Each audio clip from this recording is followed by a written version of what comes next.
박현경 기자의 인사이드 아메리카. 네, 미국인들의 절반가량은 정치적으로 중립 입장이라는 여론조사 결과가 나왔습니다. 이것은 역대 최다치에 달하는 것인데 민주당이냐 공화당이냐 지지하는 비율이 똑같이 갈렸다고 합니다. 또 나이가 가장 어린 G세대가 돈은 많이 없지만은 그래도 여행은 또 많이 다니는 것으로 조사가 됐습니다. 박현경 기자. 네, 안녕하십니까. 우선 미국인들의 정치 성향을 알아본 여론조사 결과가 새로 공개가 됐죠. 네, 여론조사 기관 갤럽이 매해 수시로 이런 조사를 실시해 그 결과를 공개하는데요. 가장 최근에는 지난달 3월 1일 그 결과를 발표해서 악시오스가 어제 그 결과를 전했습니다. 네. 오늘을 기준으로 당신은 정치적으로 공화당, 민주당, 그리고 무당파 중에 어느 쪽이라고 생각합니까? 이렇게 물었습니다. 그랬더니 전체 응답자 49% 거의 절반 가까이가 정치적으로 중립이라고 밝혔습니다.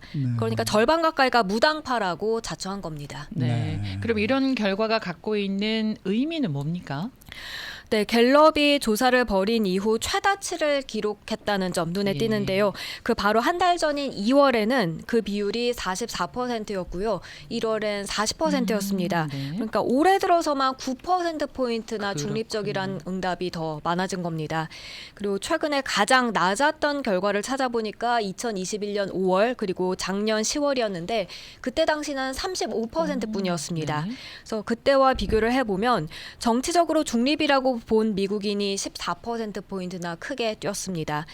뿐만 아니라 조사가 시작되고 나서 그때 31%였는데 그때보다 무려 18%포인트 늘어났습니다. 네, 이게 뭐 중립이라고 얘기는 했습니다만은 무관심도 해당되지 않을까. 그렇죠. 네. 좀 그런 생각이 좀 드네요.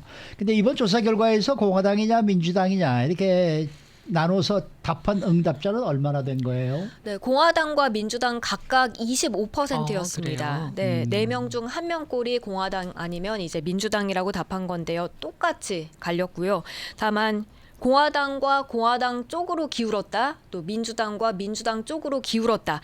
이렇게까지 포함시킨 질문엔 이제 그 비율이 훨씬 더 높아집니다. 각각 43%로 나타났습니다. 역시 공화, 민주 똑같은 숫자를 나타냈고요. 그렇지만 중립 49%보다는 훨씬 못 미쳤습니다. 악시오스는 이에 대해서 민주당과 공화당을 지지하는 세력이 절대 다수가 될 수 없다는 걸 의미한다고 전했습니다. 네. 그리고 또 이번 조사에서 특별히 나타난 특징이 또 있다고 하는데 어떤 특징이 있습니까? 네, 이번 조사 결과에서 나타난 변화의 큰 원인은 젊은 세대가 이끌었다는 점입니다. 아하. 제프 존스 갤럽 분석가는 젊은 층이 노년층보다 그 정치적 중립 비율이 높다는 건 사실 보면 전혀 특이한 것은 아니라고 했습니다. 그렇지만 X세대와 밀레니얼 세대가 나이가 들면서까지도 한 정당을 선택하지 않고 중립을 유지하는 건 이례적이라고 평가했습니다. 그리고 또 하나의 메가 트렌드를 짚었는데요.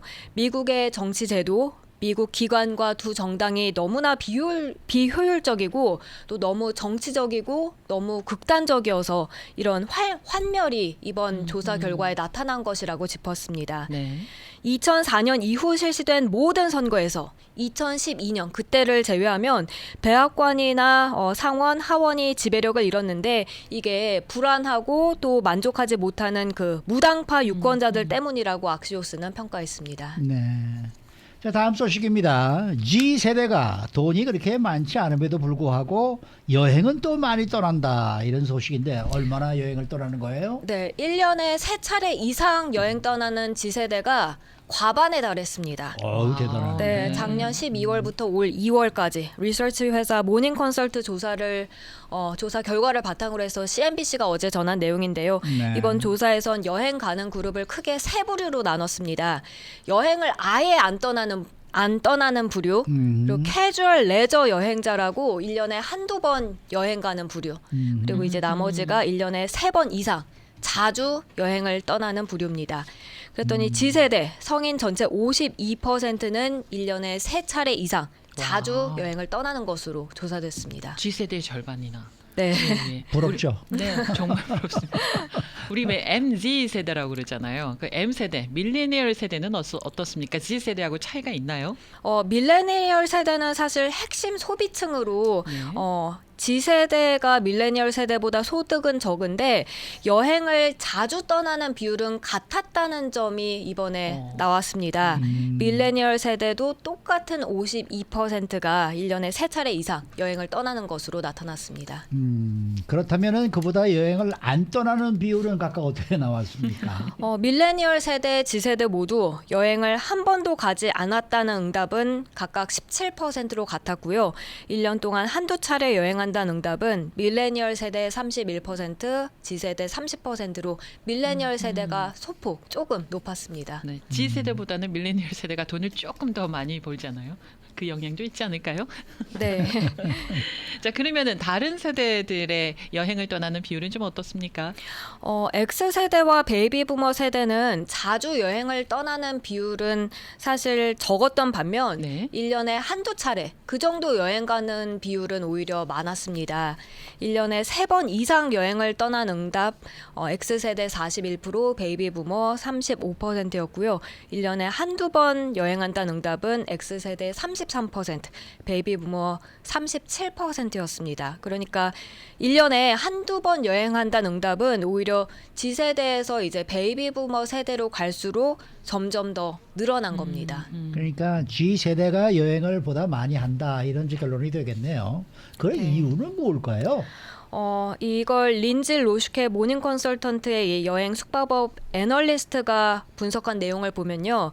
G세대가 기성세대 가치관과는 달리 여행을 좀 더 중시하는 사회에서 자라났다고 합니다. 그리고 소셜미디어 사용도 영향을 미쳤다는 분석인데요. G세대가 소셜미디어를 통해서 이제 여행에 좀 더 광범위하게 많이 노출됐다는 점 분명히 맞아요. 영향을 그럴 미쳤을 거예요. 것으로 보입니다. 네. 거기다 또 여행을 떠나기 위해서 쓰는 그 돈 비용을 모으는 방식도 또 다르다면서요. 네, 기성세대들은 여행 가기 위해서 목돈을 모았다면요. 예.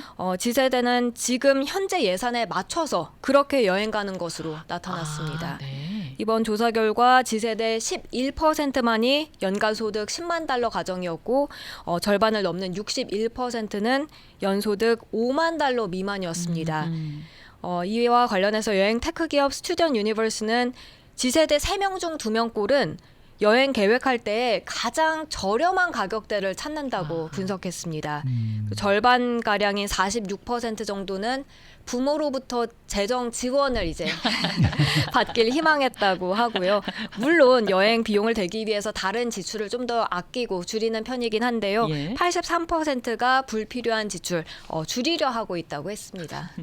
여행을 떠나는 이유도 다르다고 하던데요. 여행 가는 이유를 이렇게 나눠봤습니다. 쉬기 위해서, 탈출하기 위해서, 가족이나 친구들과 함께 시간을 보내기 위해서, 또 모험을 위해서, 정신 건강을 위해서, 그리고 마지막으로는 다른 문화적인 경험을 하기 위해서입니다. 그랬더니 G세대나 다른 세대들이나 마찬가지로 지금 말씀드린 이 순서대로 여행을 떠난다는 이유가 많았습니다. 그런데 각 이유들을 꼽은 비율에 있어서는 차이가 났는데요. 다른 세대들은 쉬기 위함, 이게 55%로 과반이었지만 G세대는 49%로 절반이 좀 안 됐고요. 오히려 모험이나 정신 건강 그리고 다른 문화적인 경험을 하기 위해서가 더 높은 비율을 보였습니다. 네. 제가 몇 주 전에 그 사우디아라비아에 대한 요즘 이 다큐멘터리를 하나 봤는데 네. 사우디가 요즘 여행을 이 트래블을 권장하면서 사람들이 많이 몰려들기 시작하는데 젊은이들이 그렇게 많더라고요. 특히 유럽에서 온 젊은이들이. 유럽에서. 예, 네. 그래서 어떻게들 그렇게 왔느냐라고 네네. 제가 거기서 물어보니까 요즘 그 로페어 에어라인이 왕복 100불이랍니다.